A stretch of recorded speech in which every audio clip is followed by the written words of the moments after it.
Good morning students, how are you. हमने हिंदी के part A का कौन सा था, मैं नन्ना मुन्ना राही हूँ, हमने किया था। तो अब उसके हमने सरलार्थ किए थे पहले हमने, अब हम उसके प्रश्न उत्तर करेंगे। ठीक है, तो हमारा पहला प्रश्न क्या है, बड़ा होकर नन्ना राही क्या करना चाहता है। तो उसमें कहता है बड़ा होकर नन्ना मुन्ना राही हूँ, देश का सिपाही हूँ। तो क्या बड़ा होकर नन्ना राही देश का सिपाही बनकर देश का सहारा और सबका प्यारा बनना चाहता है। आप जब भी क्वेश्चन लिखो बच्चों, तो क्या है, पहले इस प्रश्न को अच्छे से पढ़ा करो कि वो पूछ क्या रहा है, क्या क्वेश्चन किया, उसने क्या प्रश्न किया है। तो बड़ा होकर नन्ना राही क्या करना चाहता है, और आपको लास्ट में प्रश्नवाचक चिन्ह का जरूर ध्यान रखना है, कई बच्चे इसको छोड़ देते हैं। ठीक है, अब उसका आंसर क्या है, बड़ा होकर नन्ना राही। आपको बोल बोल कर पहले आपको उत्तर इसमें से पढ़ना है, उसके बाद आप लिखना, बोल बोल कर लिखेंगे। देश का सिपाही बनकर देश का सहारा और सबका प्यारा बनना चाहता है, पूर्ण विराम। हमारा दूसरा प्रश्न है, नन्हा राही किस तरह आगे कदम बढ़ाना चाहता है, विस्तार से लिखिए। चाहता है तो हमें पीछे क्वेश्चन मार्क, विस्तार से लिखिए, पूर्ण विराम।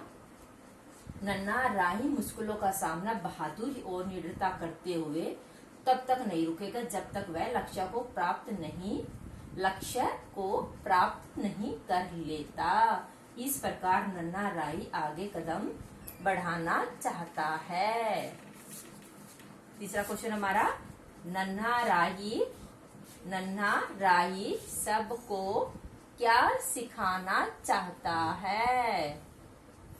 तो उत्तर क्या लिखेंगे हम, नन्हा राही सबको शांति, अंक की बिंदी का ध्यान रखना, क्योंकि बच्चे क्या है, शा लिख देते, शांति हो गया, लेकिन इसकी अंक की बिंदी शा न तब ई, शांति, और एक दूसरे से प्रेम पूर्वक व्यवहार करना सिखाना चाहता है।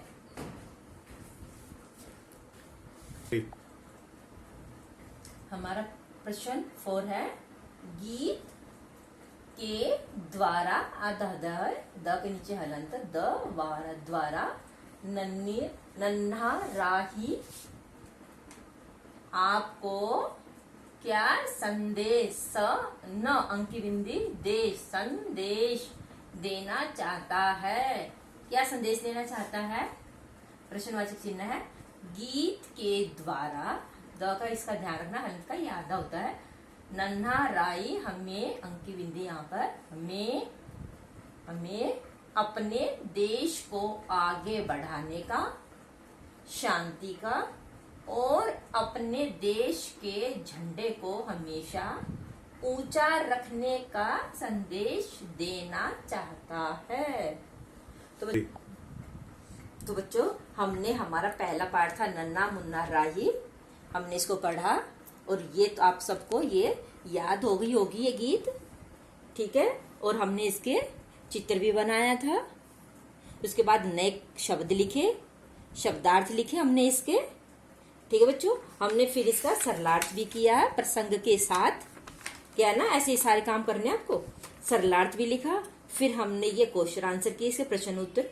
आपको ये शुद्ध उच्चारण, नन्ना मुन्ना, मंजिल, वतन, नगरी, जय हिंद, दाहिने बाएं, तो आपको ये इसका शुद्ध उच्चारण करना चाहिए कि कहाँ पर इसका ई की मात्रा की आवाज साउंड जो लंबी जाएगी, कहाँ पर छोटी जाएगी।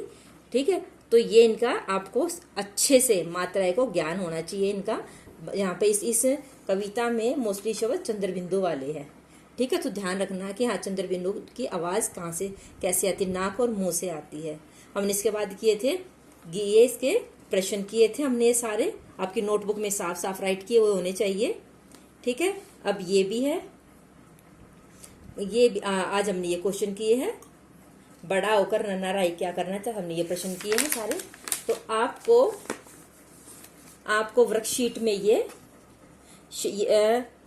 क्या है, कविता किसके बारे में, ये सब ये आपको स्वयं करना होगा, अपने आप करने होंगे ये, कि ये कविता किसके बारे में, यहाँ पर लिखना होगा और ये अपनी नोटबुक में लिखकर भेजना होगा आपको। ठीक है बच्चों, तो हमारा ये चैप्टर कंप्लीट हो गया है, हमने ये चैप्टर पढ़ा है। और अगर कल के लिए हम अगर अपना सेकंड लेसन है वो उसको रीड करेंगे। ठीक है बच्चों, जो आज को काम कराया वो आप उसको साफ और सुथरा लिखे। Thank you and have a nice day.